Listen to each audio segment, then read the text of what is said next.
Olá, gente, tudo bem? Sou eu novamente. Para aquelas pessoas que estão aqui me assistindo, meu muito obrigada. Na nossa live semanal, todos os sábados às 18 horas do horário de Brasília, eu estarei com vocês fazendo essa live sempre para poderem tirar as dúvidas que vocês possam ter durante a sua rotina, o seu trabalho corriqueiro aí na sua propriedade, no sítio, etc.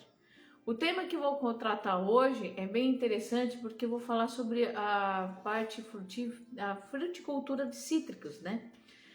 Por que eu gosto de falar bastante de cítricos? Porque é uma cultura complexa, tem todos os seus cuidados, tanto em campo, principalmente na parte nutricional, e um ponto extremamente importante mencionar, que é o controle do greening, ou amarelinho, como algumas pessoas chamam, que é disseminado por um inseto chamado Psyllidium. Por que esse ponto é muito importante? É o seguinte, gente, na verdade, o Brasil, ele é o maior produtor de laranja e suco de laranja do mundo. Nós somos campeões em plantios e colheitas de laranja e o suco dela. Grande maioria dos países que consomem suco de laranja pode ter certeza que em algum momento da sua semana, da sua rotina, do seu dia, esse estrangeiro de outros países, esse consumidor de outros países, bebeu suco de laranja vinda do nosso país. Isso me deixa muito orgulhosa, porque significa que cada vez mais o nosso país ele está numa posição extremamente importante em relação à alimentação do mundo. Então, assim, além de grãos, de outras frutíferas, de outros produtos, o Brasil também ganha em relação a esse ponto, que no caso é o quê?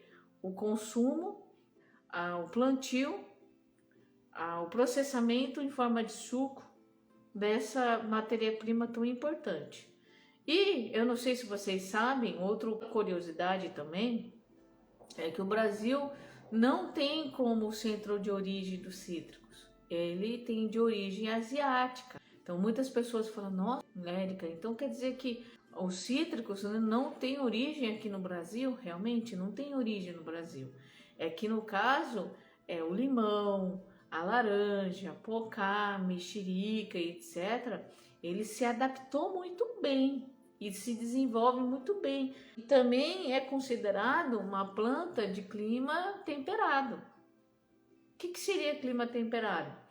Tem certas temperaturas baixas que a citricultura, que os cítricos, eles suportam mais e conseguem dessa forma se continuar se desenvolvendo.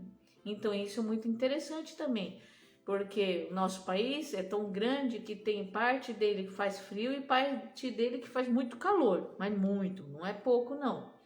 Então a citricultura, ela chegou e se adaptou muito bem ao nosso clima. Por isso que muitas pessoas acham que um limão e uma laranja é nativa brasileira, mas não é nativa.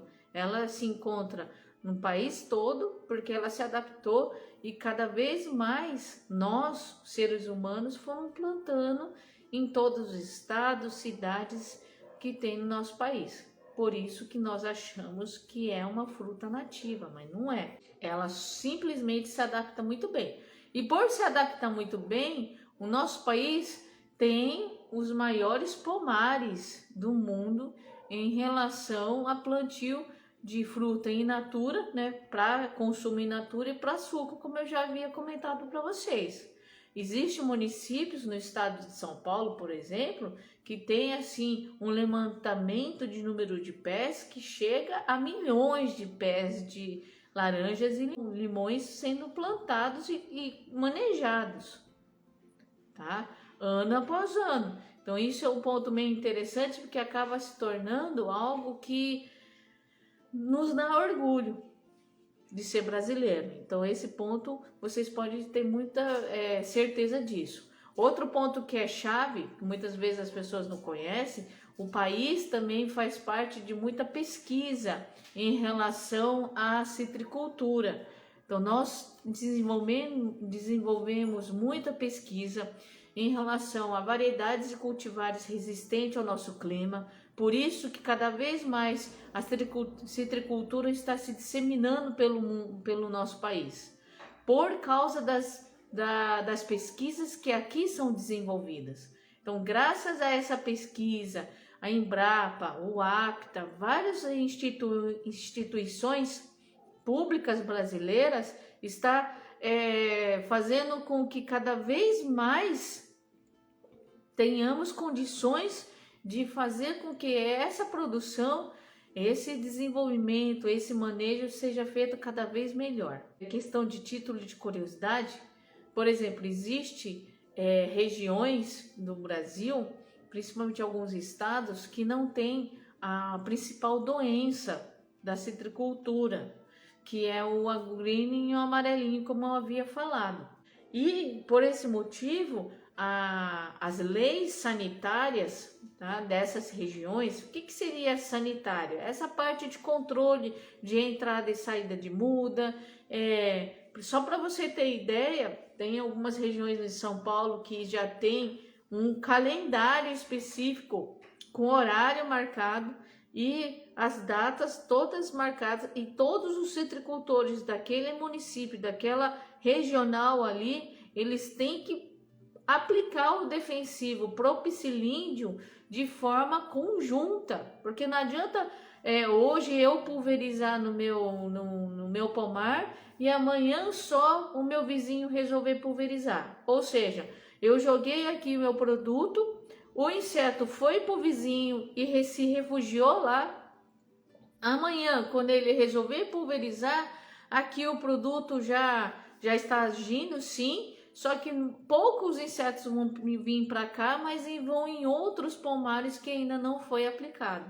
E isso é uma união de forças. Só para vocês terem ideia, a Fundecitrus, que atua para esse tipo de cuidado, eles que tomam conta da parte sanitária da citricultura do estado de São Paulo, que é o maior produtor nacional, seguido de outros estados, Bahia, Minas Gerais, tem vários estados, mas aqui foi o pioneiro em maior quantidade de pomar. Não estou desmerecendo outros estados, tá bom? Mas o pioneiro foi o estado de São Paulo.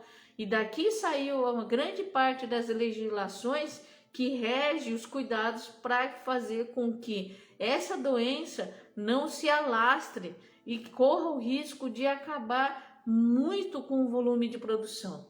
Então, quem está me assistindo e é do estado de São Paulo, tem alguns municípios que proíbem o plantio de certas espécies que são hospedeiras do Psilidium. Então, por exemplo, dama da noite, a murta, que são plantas ornamentais, não é um pé de limão ou de poncá, mas são plantas ornamentais. Isso é extremamente sério e deve-se tomar muito cuidado, porque a citricultura no Brasil, ela faz parte de uma grande porcentagem de giro econômico no agronegócio, inclusive emprega muitas pessoas, porque na fruticultura a colheita é manual. Então você imagina quantos colhedores existem nessas regiões que tem tantos pomares e pomares aí de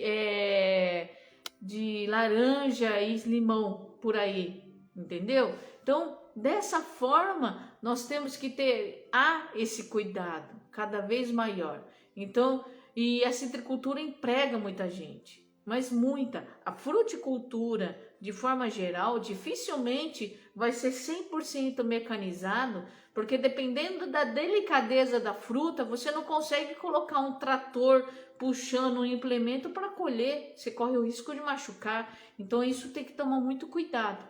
E esses pontos que eu falo em relação ao trabalho sanitário conjunto é importante. Não pensa você que isso só acontece na soja, no milho, em grãos. Não, o trabalho de controle para esse tipo de doença com a praga-chave é feito em conjunto. Então, assim, é bem legal o sistema desenvolvido pela Fundecitrus. Eles enviam mensagens pelo WhatsApp, porque ele tem cadastrado todos os produtores de laranja, limão, poncá, mexerica, seja o que for. Porque esse inseto ele é atraído especificamente para todos os cítricos, não são somente a laranja ou o limão. Ele vai atingir todas as frutíferas cítricas que faz parte dessa família. E aí o que acontece? A Fundecitro manda essa mensagem e todos sabem que no dia tal, por exemplo, amanhã, tem que ser pulverizado na região inteira o defensivo para controlar essa praga, que é o vetor da doença. Só para vocês entenderem essa gravidade e a importância desse trabalho em conjunto, existem alguns países na Ásia que que alguns pomares foram dizimados por essa doença. Aqui no Brasil também. Só para você ter ideia, essa doença leva a planta à morte. Ela começa a amarelar e seca e morre de tal forma tão drástico e rápido. Ele não é uma doença que vai matando aos pouquinhos, ao ponto de vocês poderem depois decidir o que faz. Não, pelo contrário. Aparece essa doença, ela automaticamente já vai lá e dizima. Infelizmente, essa é a verdade. Então, assim, é extremamente importante. Então, muitas pessoas vêm até mim e falam: "Ah, Érica, que raiva que dá. Aqui é proibido. Eu fui obrigada a arrancar meu pé de poncá, meu pé de limão, meu pé de laranja do quintal por causa o município fez um decreto, porque isso existe realmente. O município faz um decreto onde todos os quintais e alguns sítios eles tenham a necessidade de eliminar as plantas da família das cítricas. Por quê? Porque eles podem se tornar hospedeiro do psilídeo.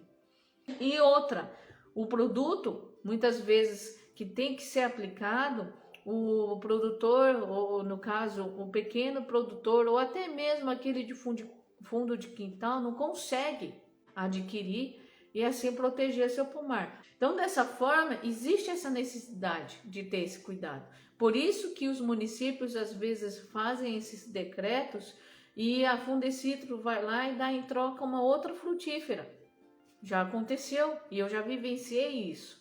Já morei numa região ali de Bauru, Duartina, onde existe inúmeros pomares de grande porte, empregando muita gente, que, claro, a fruticultura, como eu falei para vocês, é extremamente manual, não tem muito o que fazer mecanicamente falando, principalmente quando se trata de colheita.